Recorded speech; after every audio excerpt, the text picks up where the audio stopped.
This is the story about planning for my eco project.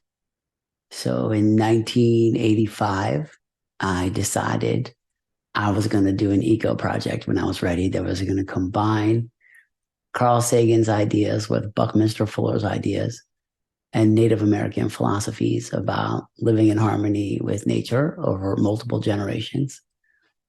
And I decided I would make a plan.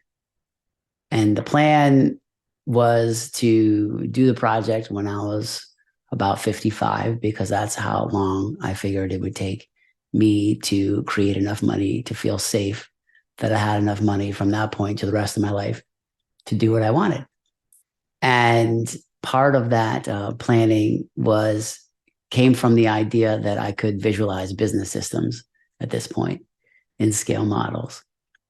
And I learned this ability to visualize business systems through visualizing models of energy transfer, which I discovered when I was 10 with watching marbles roll down ramps and modeling them and modeling their velocity and position, acceleration, momentum, and friction in spatial models that are color coded that I can see. And in 1985, I started mowing lawns in my neighborhood, and I was modeling the money flowing through the business in the same way, in that there's potential money in my habitat, and some of the money in that habitat I can get and I can move it around and basically imagine a dollar bill in a customer's pocket, and then imagine the dollar bill in my bank, and then imagine all the steps in between. And how does it move through this system? And what am I trading? Time, effort, and risk, which is work, for a perception of value, which in that case was the value of the other person's time, effort, and risk to not mow their lawn. And I understood this in a model, and I knew that I could leverage that model and scale it, and then use that model to gather energy, which is called money, and then use some of that money to launch this project. And everything I just said, I knew when I was 15. And all the things I'm explaining now, I knew then. And I knew no one would ever believe what I just said. That's unbelievable. People say that's unbelievable. And I don't like the word unbelievable. And I have a tactic in my plan, which is called, can you believe how believable this is? And basically, I want to change the definition of the word unbelievable. And the idea is that things that are good are believable, and things that are bad are unbelievable. So the idea that, oh, I got in a car accident, that's unbelievable. But, oh, I won the lottery, that's believable. So I'm telling this story to launch that tactic. And as part of this story, it's on my website, on my list of tactics. I decided in 1985 that since no one would ever believe what I just said, that I was going to create preemptive proof. And in 1985, the movie Back to the Future came out. And in this movie, it was like time travel and things like that.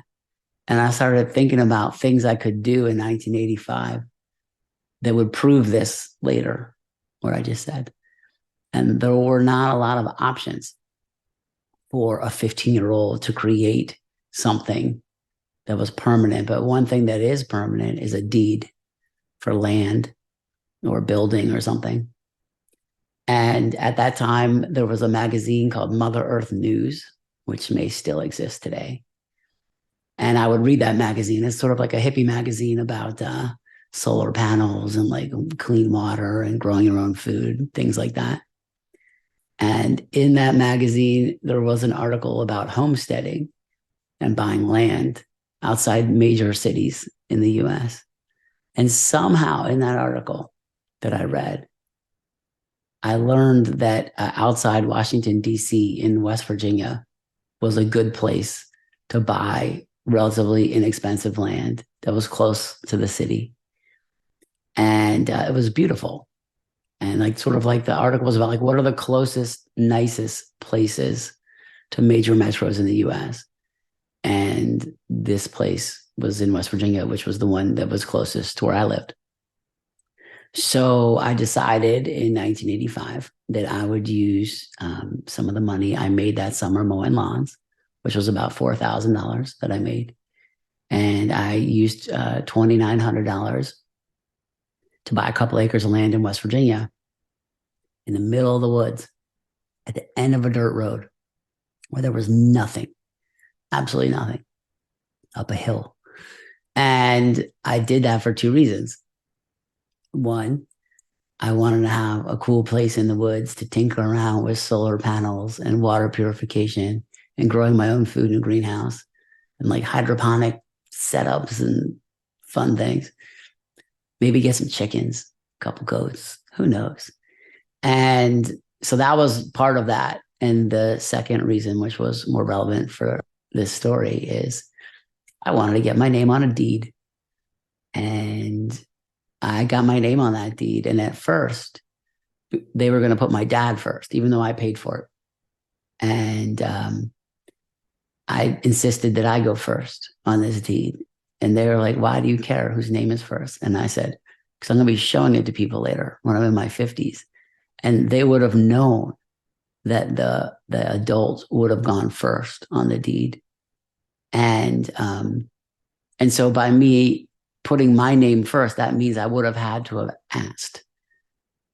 And they were like, what? As usual. What are you talking about? But anyway, the point of it is I'm first on this deed because I asked them to put me first because I plan to show it to people now. And I knew that by being first, that made it just a little bit more believable than the unbelievable nature of this story. And I'm mentioning this story because it's about planning, multi-generational planning. I planned my whole life in the beginning of my life, and I'm just catching up to the future now. And I see all the steps that I've gone through, various flow charts and models, cross-functionally connected with probabilities of likelihood of success and things that went right and things that were totally wrong and what I learned from those branches and constantly updating this model. And I'm close right now. It's almost September 2023. I'm close to the launch sequence of Project Honeylight, which is going to launch this project, this global eco project. And the objective, someone asked me this the other day, like, what's the objective? And really, my objective is to buy time to stabilize the ecosystem in the ways I can. And if nothing else, to try to help my kids and other people's kids live longer. In the book I wrote, Honey is Money, I talk about the idea that the habitat is shrinking and lifespans are shrinking too. And in the US right now, lifespans are going down. And I have a couple kids, and the idea of doing things that shorten their lifespan by consuming and buying things doesn't feel good to me.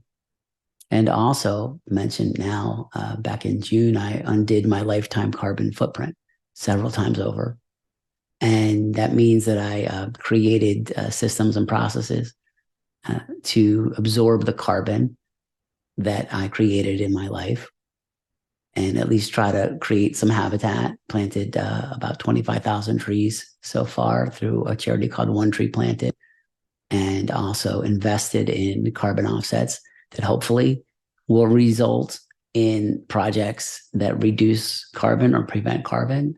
Also invested in water filtration projects so that kids don't have to spend, hours and hours a day searching for water, and they can go to school, and that's better for everyone and everything.